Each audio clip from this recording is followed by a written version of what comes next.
야구야구 김영준입니다. 토론토가 투수들에게 엄청난 도움이 될 최강 수비의 3루수를 영입했습니다. 골드글러브 3개, 플래티넘 글러브 2개, 수비에서의 화려한 수상 경력과 30홈런과 올스타 경험이 있는 맷 체프먼을 오클랜드에서 데려온 겁니다. 토론토가 준 선수들은 베이스볼 아메리카 랭킹을 기준으로 팀 5위 유망주인 우한 건너 호그룬드, 7위 유망주인 유격수 케빈 스미스, 24위 유망주인 좌완 잭 로그이고 긴 금발을 휘날렸던 27세 좌완 불펜 투수 커비 스니드가 추가로 가는데요. 이 정도면 토론토는 큰 유망주 손실 없이 체프먼을 얻었다고 할 수 있습니다. 본격적인 체프먼 이야기에 앞서 아주 짧게 빌드업을 해보면 2008년 플로리다 말린스는 1루수 마이크 제이콥스가 32개, 2루수 댄 어글라 역시 32개, 유격수 헨리 라미레스는 33개 홈런을 칩니다.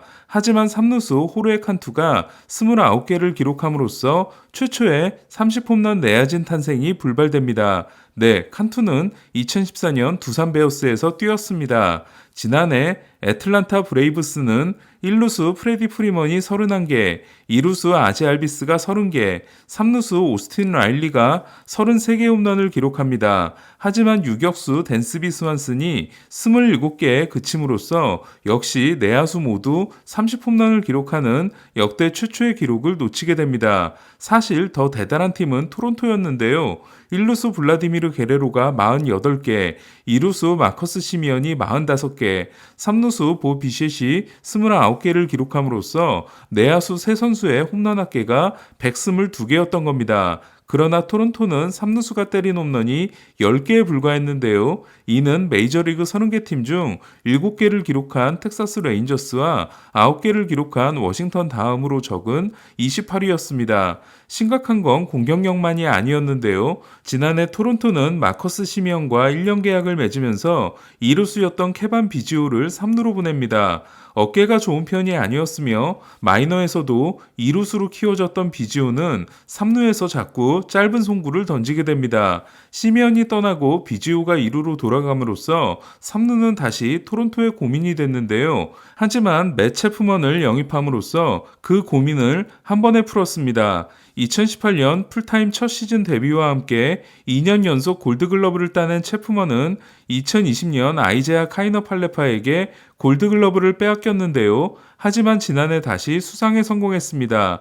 특히 모든 포지션을 합쳐 리그당 한 명에게 주는 플래티넘 글러브를 2018년과 2019년 두 번 따냈는데요. 2011년 플래티넘 글러브가 생긴 이래 체프먼을 제외하고 2회 이상 수상한 3루수는 두 번을 수상한 에드리안 벨트레와 2017년부터 5년 연속으로 따내고 있는 놀란 아레나도 둘 뿐입니다. 하지만 제가 중계를 하면서 느낀 바로는 체프먼의 수비가 아레나도보다 더 뛰어난데요. 지난해 스태캐스트 5AA에서 체프먼은 17로 13인 키브라이언 헤이즈를 제치고 1위인 반면 아레나도는 10으로 3위였습니다. 그리고 DRS에서도 체프먼은 10으로 4위였지만 아레나도는 6으로 8위였습니다. 많은 분들이 이미 아시는 바대로 체프먼은 아레나도의 고등학교 후배로 아레나도가 투수로 등판할 때만 유격수를 맡을 수 있었던 체프먼은 아레나도가 동경의 대상이었습니다. 체프먼의 합류를 가장 반길 선수들은 바로 투수들인데요. 피처리스트의 벤 파머에 따르면 토론토 선발 투수들은 케빈 가즈먼을 제외한 나머지 투수들 류현진, 기쿠치, 알렉 마노와 호세 베리오스 모두 내야 땅볼이 3루 쪽으로 가는 비율이 높습니다.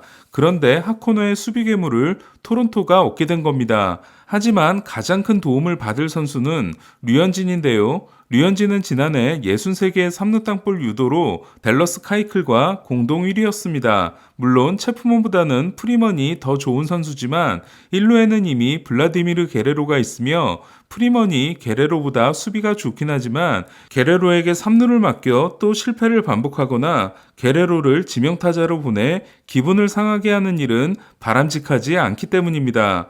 오늘이 23번째 생일인 게레로는 어쨌든 3루 수비를 하지 않아도 되는 생일 선물을 받게 됐습니다. 평소 지명타자를 맡길 수 있으며 코너 외야수로 출전이 가능한 카일 슈아버 또한 좌타자 부족 문제를 풀 수 있기 때문에 좋은 선택일 수 있습니다. 하지만 더 급한 포지션은 3루입니다.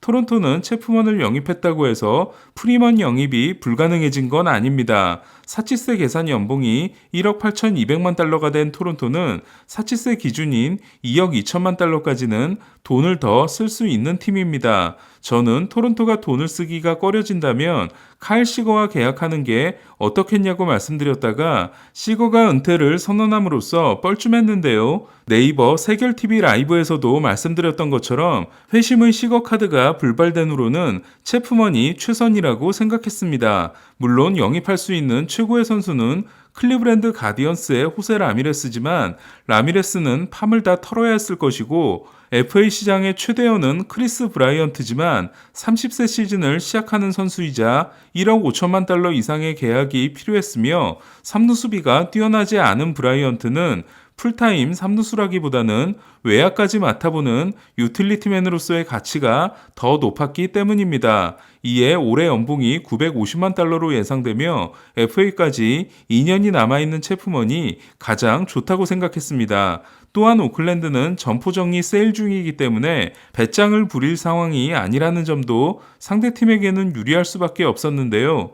그러고 보니 지난해 11월 13일 이승용 MLB는 토론토가 체프먼을 데려와야 한다는 주장을 이미 하고 있었습니다. 이 영상을 다시 한번 보시는 것도 매우 흥미로울 것 같습니다. 얼마 전 메이저리그 통산 평균 자책점이 4.97인 기쿠치 유세이를 3년 3,600만 달러에 영입한 토론토는 지난해부터 선수 영입의 기조가 확실한데요. 업사이드가 있는 선수를 데려오는 겁니다. 즉 현재 정점에 있는 선수를 아주 비싼 가격으로 데려오느니 성적이 좋아질 수 있는 선수를 덜 비싼 가격에 영입해 고쳐 쓰는 겁니다. 샌프란시스코 자이디 사장이 글라스볼이라면 리페어볼이라고 해야 할까요? 그 성공작이 지난해 영입했던 로비 레이와 스티븐 매츠로 토론토가 1년 800만 달러 계약으로 잡은 레이, 그리고 지난해 520만 달러를 준 매츠는 토론토 정비소에서 수리에 성공함으로써 합산 승리 기여도 8.7을 기록했습니다. 그리고 레이가 퀄리파잉 오퍼를 거절함으로써 보상 지명권까지 남겨주고 떠났습니다.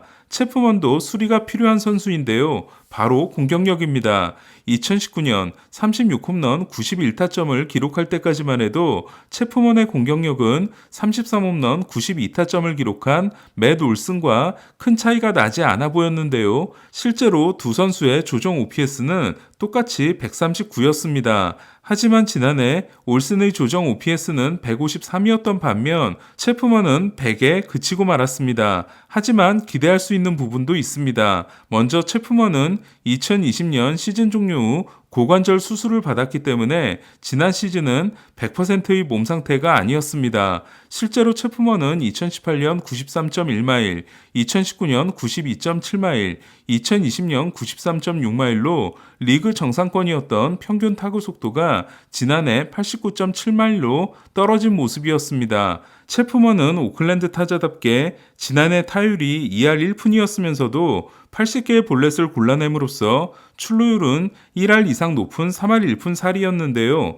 물론 체프먼은 무려 202개의 삼진을 당했습니다. 타율이 점점 내려오고 있는 체프먼은 앞으로도 높은 타율을 유지할 수 없을지도 모릅니다. 하지만 리그 최고의 수비와 함께 수준급의 파워를 기대할 수 있습니다. 이런 공갈포 성향은 오클랜드의 타선을 이끌기에는 부족하지만 뛰어난 타자들이 많은 토론토에서는 수비, 장타, 볼넷 세 가지로도 충분히 제 역할을 할 수 있습니다. 이에 체프먼이 합류하는 토론토 타선은 1번 중견수 조지 스프링어, 2번 유격수 보비쉣, 3번 일루수 블라디미르 게레로, 4번 지명타자 테오스카 에르난데스, 5번 좌익수 루데스 구리엘, 6번 3루수 맷 체프먼, 7번 우익수 랜달 그리치, 8번 이루수 케반 비지오, 9번 포수 데니 젠슨이고 혹시라도 프리먼이 추가로 합류하게 되면 게레로가 지명타자로 가고 테오스카가 우익수로 감으로써 그리치기 빠지게 됩니다. 토론토가 역시 영입을 고려했던 카일 슈아버는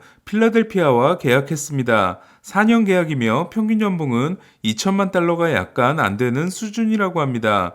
이로써 업그레이드된 필라델피아 타선은 1번 이루수 진세구라, 2번 지명타자 카일 슈아버, 3번 우익수 브라이스 하퍼, 4번 포수 JT 리얼무토, 5번 1루수 리스 호스킨스, 6번 유격수 디디 그레고리우스, 7번 3루수 알렉봄, 8번 중견수 오두벨 에레라, 9번 좌익수 맷 비어링입니다. 한편 지난번 스즈키 세이야가 샌디에고와 계약했다는 소식을 너무 급하게 전해드렸던 점 죄송하게 생각합니다. 현지 기자들이 페이크 계정에 낚이면서 덩달아 저도 너무 성급했습니다. 이에 스즈키 세이야의 진짜 행선지는 다르비슈의 현 소속팀인 샌디에고가 아닌 다르비슈의 전 소속팀인 시카고 컵스가 됐습니다. 스즈키가 컵스와 맺은 계약은 일본인 야수 역대 최고액에 해당되는 5년 8,500만 달러입니다. 컵스는 전에도 일본인 타자를 영입한 적이 있는데요. 2008년 4년 4,800만 달러 계약으로 영입했던